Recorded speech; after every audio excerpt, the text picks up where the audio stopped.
Hey mom, today was a normal day at school, but lately my attention has been pulled toward the concept of the map.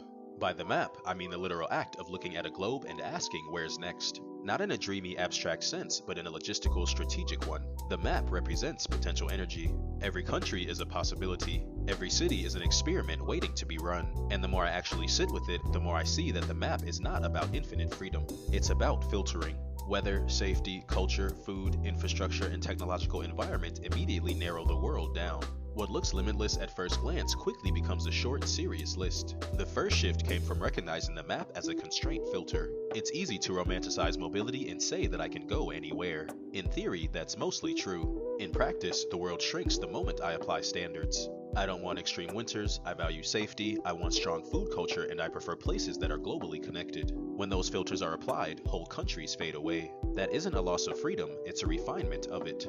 The map stops being overwhelming and starts becoming useful. Instead of asking where could I go, the better question becomes, given who I am and what I value, where makes sense? Freedom without criteria is noise. Freedom with criteria becomes direction. There's also leverage in realizing how much control exists over time, not just space. Mobility allows for seasonal positioning. If I stay somewhere for a few months, I can align myself with its best weather window. I can live in perpetual summer if I plan correctly.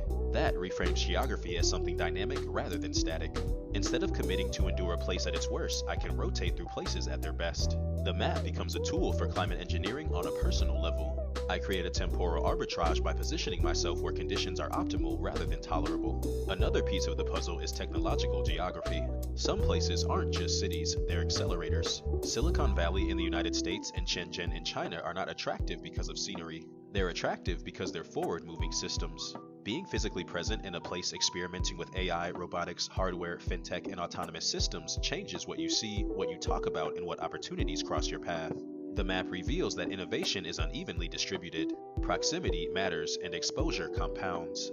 If I want to understand where the world is going, I can position myself in one of those nodes instead of consuming it secondhand online. Instead of passively reading about technological change, I can immerse myself in it. The map becomes a way to plug into momentum. Geography turns into strategic advantage. Thinking about the map today made something simple feel profound. The world is large, but my life will unfold in very specific coordinates. Each coordinate shapes my habits, my network, my health, and my trajectory. The map isn't about fantasy travel. It's about intentional placement. It forces me to confront trade-offs, clarify standards, and think in terms of systems rather than scenery. Mobility gives me options, filters gives me clarity, and strategy gives me leverage. Real value comes from forcing specificity. I ate dinner from the market with the koi fish, and that was it for my day. Okay, love you. Bye.